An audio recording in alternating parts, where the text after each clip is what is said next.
ماں باپ میں سے ہر ایک کا مقام کیا ہے، پہلے وہ دیکھ لیتے ہیں. حدیث اس طرح وعن ابن عمر رضی اللہ تعالی عنہما قال ان النبی وعن ابن عمر رضی اللہ تعالی عنہما ان النبی صلی اللہ علیہ وسلم قال ابر البر ان یصل الرجل اد ابیہ، رواہ مسلم فی کتاب البر والصلۃ والآداب. حضرت امام مسلم رحمہ اللہ اس حدیث کو مسلم شریف کتاب البر والصلۃ کے اندر لائے ہیں. راوی حضرت عبداللہ ابن عمر ہے.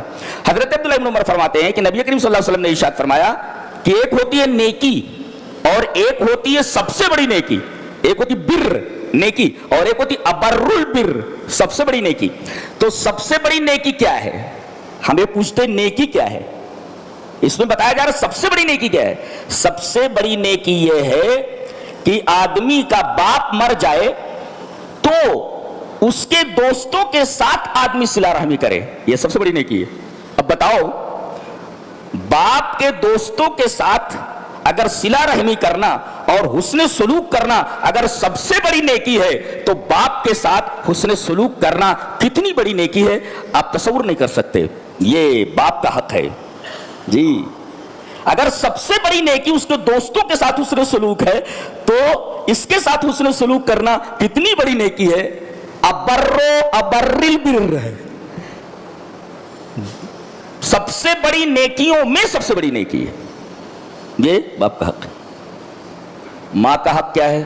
حدیث اس طرح وعن معاویہ بن جاہمۃ السلمی ان جاہمۃ جاء الى النبي صلی اللہ علیہ وسلم فقال یا رسول اللہ اردت ان اغزو وقد جئت استشیرک فقال هل لك من قال نعم قال فالزمها فان الجنة تحت رجلیها. رواہ النسائی فی کتاب النکاح. حضرت امام نسائی رحمہ اللہ نسائی شریف کے اندر اس حدیث کو ایسے کتاب النکاح کے اندر لائیں. راوی حضرت معاویہ ابن جاہمہ ہیں. وہ فرماتے ہیں کہ حضرت جاہمہ نبی کریم صلی اللہ علیہ وسلم کے پاس آئے اور کہا کہ اللہ کے رسول ایک بات پوچھنی ہے. کہا کہ بولو. کہا کہ میں جہاد میں جانا چاہ رہا. اردت ان اغزو، میں اللہ کی راہ میں لڑنے کے لیے جانا چاہتا ہوں. ہو سکتا ہے کہ شہید بھی ہو جاؤں، میں اللہ کی راہ میں مارا جاؤں تو جاؤں. وقد جئت استشیرک، آپ سے مشورہ لینے کے لیے آیا ہوں. پتہ یہ چلا کہ کوئی بھی کام ہو ہر کام مشورے سے کرنا چاہیے. اے اللہ کے رسول میں جنگ میں جانا چاہ رہا تو میں آپ سے مشورہ لینے کے لیے آیا. وقد جئت استشیرک، آپ نے فرمایا هل لك من تیری ماں ہے، زندہ ہے؟ کہاں ہے اللہ کے رسول؟ بوڑھی ہیں بہت زیادہ. کہا ان کی دیکھ ریکھ کرنے والا کوئی ہے؟ کہا کہ نہیں اللہ کے رسول.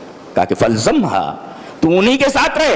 فإن الجنة تحت رجلیها، اس لیے کہ جنت ان کے دونوں قدموں کے نیچے ہے. یہ حضرت امام نسائی رحمہ اللہ اس حدیث کو کتاب النکاح کے اندر لائے ہیں. اللہ یہ کتاب الجہاد کے اندر لائے. یہ روایت حضرت معاویہ ابن جاہمہ والی یہ روایت نسائی کتاب الجہاد میں.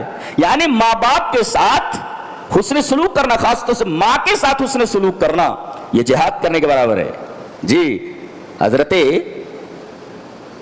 جاہمہ کو نبی کریم صلی اللہ علیہ وسلم نے یہ مشورہ دیا کہ ماں اگر زندہ ہے، اس کا دیکھ ریکھ کرنے والا کوئی نہیں ہے، تو تم اس کے ساتھ رہ کر اس کی خدمت کرو، اس لیے کہ اس کے قدموں کے نیچے جنت ہے.